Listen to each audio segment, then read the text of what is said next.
Jesus now. పరిశుద్ధులు ప్రియులైన దేవుని పిల్లలందరికీ యేసుక్రీస్తు నామం పేరిట శుభవందనాలు తెలియజేసుకుంటా ఉన్నాను. మామూలుగా లోకంలో మన దేశంలో పుట్టిన సామెత ఒకటి నాకు ఎప్పుడు వింటా ఉంటే ఆశ్చర్యం కలుగుతూ ఉంటుంది. అది నిజమే ఉండొచ్చు. అంటే ఈ లోక ప్రకారము మన దేశ నివాసుల ప్రకారం పెద్దలు పొందుపరిచిన ఒక సామెత. అదేంటంటే పుట్టుకతో వచ్చిన బుద్ధి పుడకలతో కానీ పోదు అని అంటారు. అంటే మనకి ఏ నేచర్ అయితే ఏ స్వభావం అయితే మనకు ఉంటుందో అది మనం చనిపోయేదాకా పోదు అంటారు.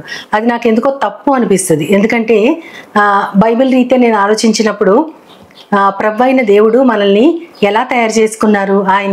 ఆయన పోలిక చొప్పున ఆయన స్వరూపంలో తయారు చేసుకున్నారు.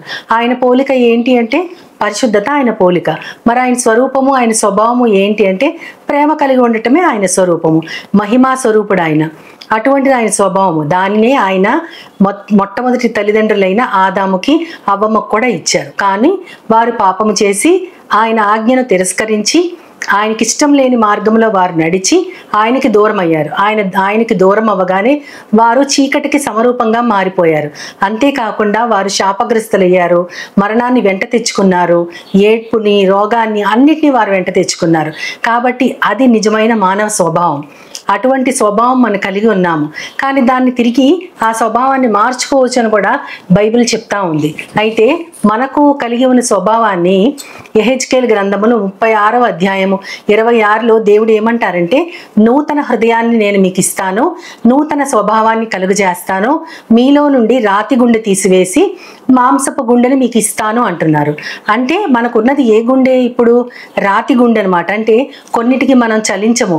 సాధారణమైనవి మనలో ఉన్న ఎమోషన్స్ని బయటికి తెచ్చి మనం కూడా దానికి మనం ఆ ఎంపథైజ్ అయ్యే సిచ్యువేషన్లో కూడా మనం రాతి గుండె కలిగి ఉంటున్నామంట.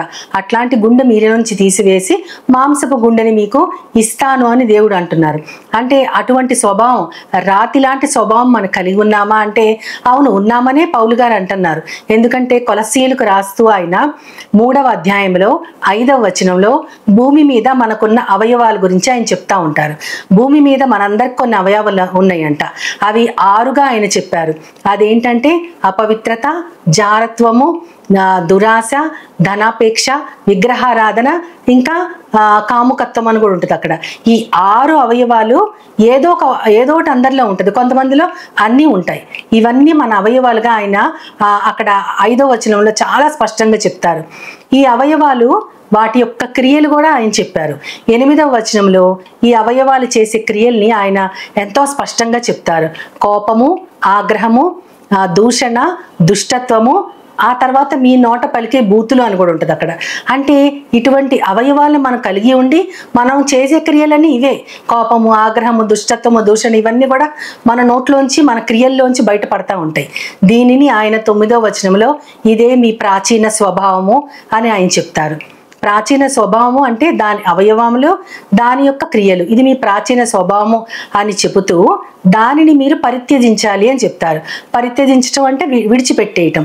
10వ వచనంలో ఎంతో స్పష్టంగా దానిని, ప్రాచీన స్వభావాన్ని, దాని క్రియలతో సహా మీరు పరిత్యజించి జ్ఞానము మీకు కలగాలి అంటారు. జ్ఞానము కలుగు నిమిత్తము దానిని సృష్టించిన వాని పోలిక అంటారు. అంటే జ్ఞానాన్ని సృష్టించిన వారెవరు? యేసుక్రీస్తే జ్ఞానము. ఆయనే జ్ఞానాన్ని సృష్టించారు. ఆయనే జ్ఞానానికి మూలము. కాబట్టి ఆయన పోలిక చొప్పున మనము నూతన పరచబడుచున్న నవీన స్వభావాన్ని ధరించుకోవాలి అని చెప్తారు. అంటే మన ప్రాచీన స్వభావాన్ని, అది కలుగజేసే క్రియల్ని వదిలిపెట్టేసి మనకి జ్ఞానం కలగాలంటే దానిని సృష్టించిన వాని పోలిక ఏదైతే ఉందో ఆ పోలికలోకి మనం నూతన పరచబడుచు మనము నవీన స్వభావాన్ని ధరించుకోవాలి అని దేవుడు చెప్తా ఉంటారు. అది ఆయన స్పష్టంగా రాయించారు. మరి మన ప్రాచీన స్వభావం ఏంటో చూసాము. నవీన స్వభావం ఎలా ఉంటుందో కూడా మనం చూడొచ్చు.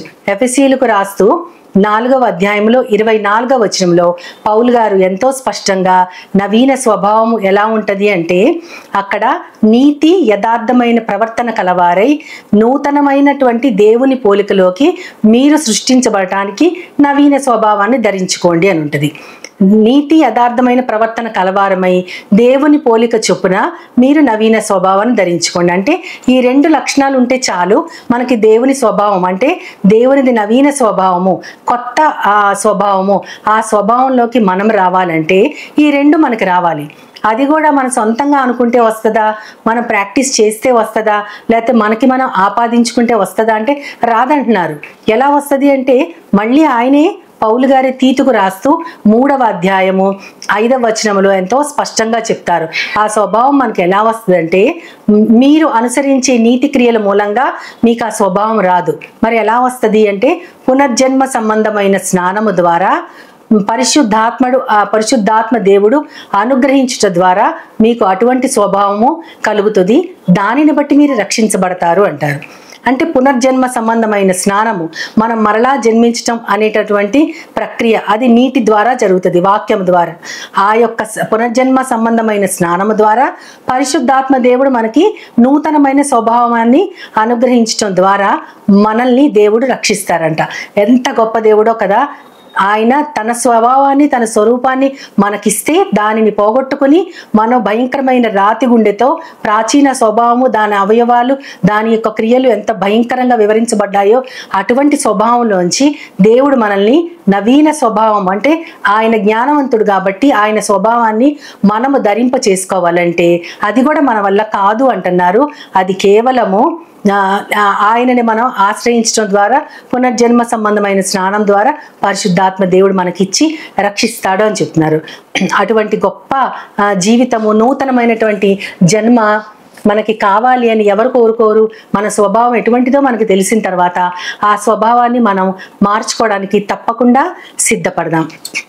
నవజీవన పదములో నడిపించెను దైవము, ఆ ప్రభువే క్రీస్తు యేసు రక్షణ వేడుమా. నవజీవన పదములో నడిపించును దైవము, ఆ ప్రభువే క్రీస్తు యేసు రక్షణ వేడుమా. నవజీవన పదములో పరమ పావనాత్మచే దీవించెను, మరల దారి తొలగనీక గురి చూపెను.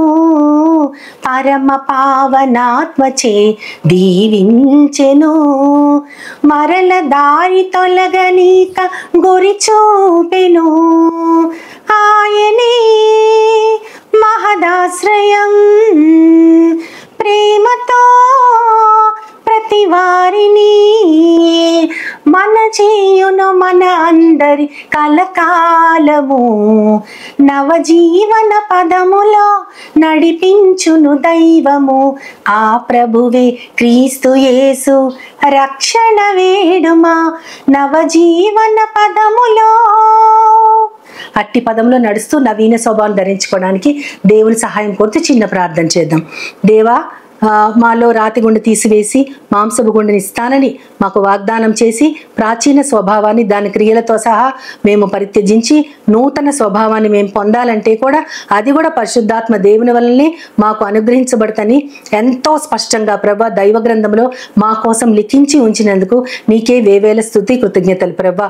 అట్టి విధానములు మేమందరం నడవాలని నన్ను మమ్మల్ని అందరినీ నీ చేతులకు అప్పగించుకుంటూ నీ ప్రియ కుమారుడు నా ప్రియ ప్రభు అయిన యేసుక్రీస్తు ద్వారా కోరి ప్రార్థిస్తున్నాను పరమ తండ్రి. ఆమేన్, ఆమేన్, ఆమేన్. As Jesus now is all.